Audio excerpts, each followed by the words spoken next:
Picture this, it's the swinging 60 seconds, a time of bold fashion, groovy tunes, and a cultural revolution that's shaking things up. In the midst of this vibrant era, a television series burst onto the scene that would redefine comedy and leave an indelible mark on pop culture. Yes, I'm talking about the iconic 1967 TV series, Rowan and Martin's Laugh-In. If you were lucky enough to catch an episode during its heyday, you'd know that this show wasn't just a comedy program. It was a kaleidoscope of wit, satire, and sheer unadulterated fun. Remember that first time you stumbled upon Laugh-In? The quick-paced sketches, the zany characters, the unpredictable gags. It was like a breath of fresh air in your living room. It didn't just tickle your funny bone, it tap-danced all over it. And oh, the memorable moments. The catchphrases that became part of everyday conversations, the celebrity cameos that left you in stitches, and the irreverent humor that pushed boundaries like never before. But here's the scoop. Beyond the laughter and glamour, there's a trove of fascinating facts about the show that might have escaped your notice. From the inception of the show's revolutionary format to the behind-the-scenes anecdotes that could make you burst into laughter all over again, these random nuggets of trivia promise to reignite your nostalgia and deepen your appreciation for the show that made Socket to me a household phrase. So, as we embark on this journey to uncover the hidden gems and quirky tidbits about Rowan and Martin's Laugh-In, get ready to relive those uproarious moments and maybe even discover something new that will have you sharing the anecdotes at your next get-together. It's time to dive into the rabbit hole of comedy gold and relish the behind-the-curtain tales that colored this unforgettable series. The turnover rate on the 1967 TV series Rowan and Martin's Laugh-In was so high that only 4 regulars managed to weather the storm and remain on the show throughout its entire run. The titular hosts, Dan Rowan and Dick Martin, along with Gary Owens and Ruth Buzzi. This phenomenon of cast comings and goings lent the show a dynamic and ever-evolving quality, contributing to its unique charm and unpredictability. One of the standout catchphrases of the show, "Beautiful Downtown Burbank," originated from the talented Gary Owens. Interestingly, Owens had been using this phrase as early as 1961 for his radio show's weather reports. Little did he know that this seemingly casual quip would become synonymous with the quirky humor of Rowan and Martin's Laugh-In. One fascinating nugget of information revolves around the show's script. If this television sensation were to be adapted into a motion picture, the average 234-page weekly script, typically taped in just 2 days, would demand a whopping 4 months to shoot. This statistic underscores the breakneck pace at which the show was produced, a testament to the team's creativity and improvisational skills. The legacy of Rowan and Martin's Laugh-In continues to shine bright, and these captivating tidbits offer a glimpse into the show's behind-the-scenes dynamics. As the cast revolved, catchphrases were born, and scripts flew off the page. The series solidified its place in entertainment history as a true trailblazer of its time. 1,967 seconds Rowan and Martin's Laugh-In, a rapid-paced TV revolution in the colorful landscape of 1960s television. Few shows left an indelible mark quite like Rowan and Martin's Laugh-In. With its breakneck speed and razor-sharp humor, the series blazed a trail that continues to influence comedy to this day. One of its trademarks was the rapid cutting between segments, creating a frenzied pace that captivated viewers. Long before the advent of computer-controlled editing, the show's fast-paced rhythm was meticulously crafted by hand. Blackouts, one-liners, and sketches were meticulously woven together, creating a whirlwind of comedic brilliance. The absence of modern editing technology made this feat even more remarkable, showcasing the dedication of the production team to deliver an unparalleled viewing experience. While Rowan and Martin's Laugh-In originally aired from 1967 to 1973, its impact reverberated beyond its initial run. In a bold attempt to recapture the magic, the show was briefly revived in 1977, with fresh episodes featuring luminaries like Robin Williams and other co-stars. Despite the star power and nostalgia, the revival failed to gain traction and was not picked up for further seasons. However, the show found a second wind in the summer of 1979,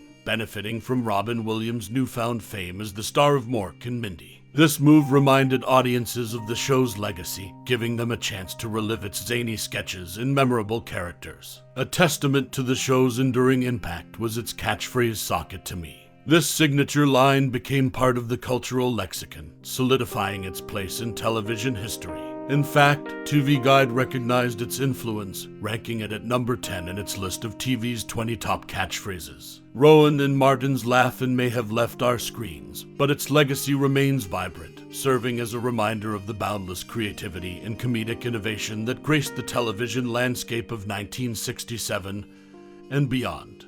Rowan and Martin's Laugh-In, the phenomenon that took TV by storm in 1967 in the realm of television history. Few shows have managed to capture the spirit of an era quite like Rowan and Martin's Laugh-In.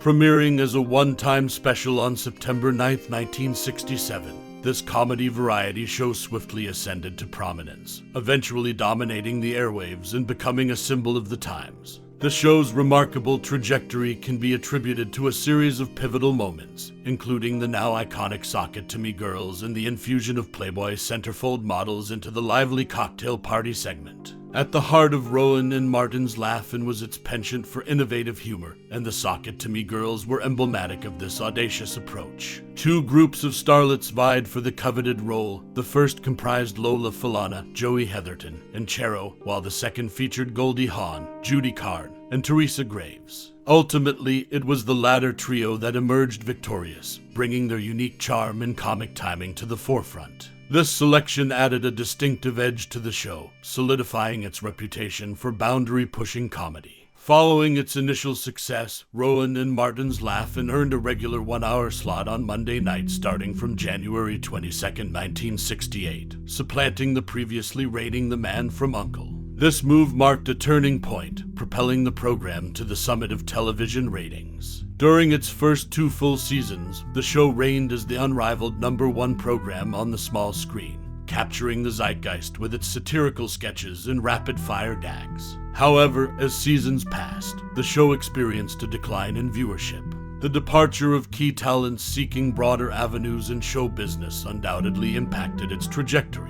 By 1973, Rowan and Martin's Laugh-In bidded you to the airwaves, leaving an indelible legacy that had reshaped television comedy. The cocktail party segment played a distinctive role in the show's dynamic, often showcasing uncredited appearances by Playboy centerfold models, including Janice Pennington.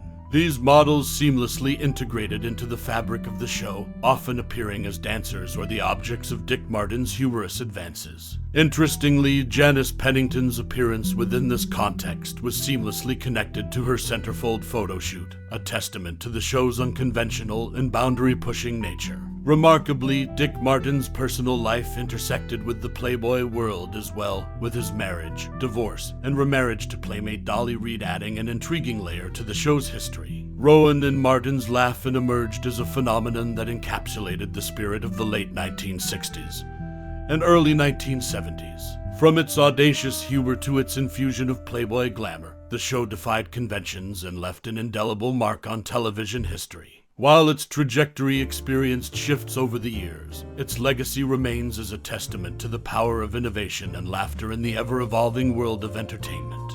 Dan Rowan's shifting facial hair, a chronicle of whimsical transformation on Rowan, and Martin's Laugh-In in the swirling currents of 1960s television. Few shows could match the zany fervor of Rowan and Martin's Laugh-In. Premiering in 1967, the series became an instant sensation with its rapid-fire sketches, groovy catchphrases, and kaleidoscopic energy. Amidst the colorful chaos, one could hardly miss the curious metamorphosis of Dan Rowan's facial hair, a reflection of the show's ever-evolving spirit. During its inaugural airings in early 1968, Dan Rowan, the suave half of the titular duo, sported a clean-shaven look that exuded a crisp, tailored charm.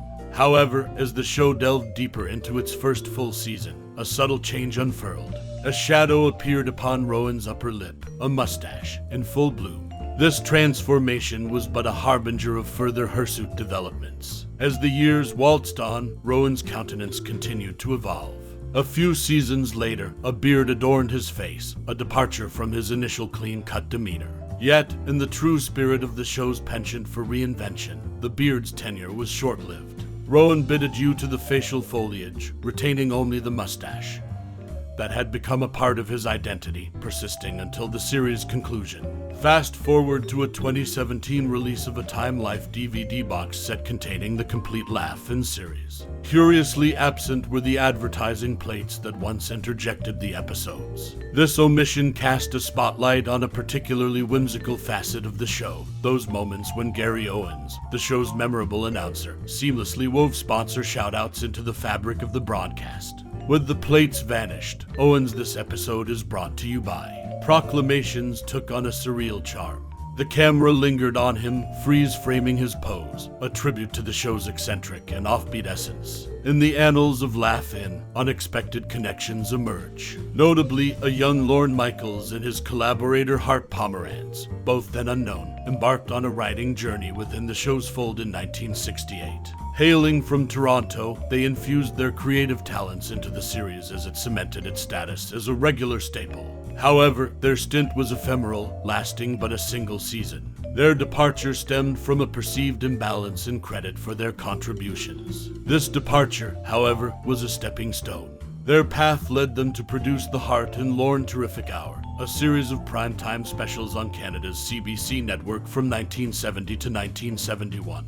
While these productions brought them fame, they were not without their own creative tumult. Parting ways after a mere 10 shows, Michaels ventured back to Los Angeles to test the waters anew, while Pomerantz, remaining in Canada, segued into a thriving career as an entertainment lawyer, solidifying his place in his country's cultural landscape. In the grand tapestry of television history, Rowan and Martin's Laugh-In stands as a testament to audacious experimentation and unflagging evolution. From Rowan's ever-shifting facial hair to the quirkiness of advertising remnants, and the tale of budding talents Lorne Michaels and Hart Pomerantz, the show remains an emblem of its vibrant era, a timeless reminder that even within the scripted, laughter can thrive unrestrained. As the curtains draw close on our journey down memory lane, I hope you find yourself immersed in the vibrant kaleidoscope that is the 1967 TV series, Rowan and Martin's Laugh-In. Like a time capsule filled with humor, wit, and a touch of irreverence, this show has woven itself into the fabric of entertainment history, leaving behind a trail of laughter and mirth that transcends generations.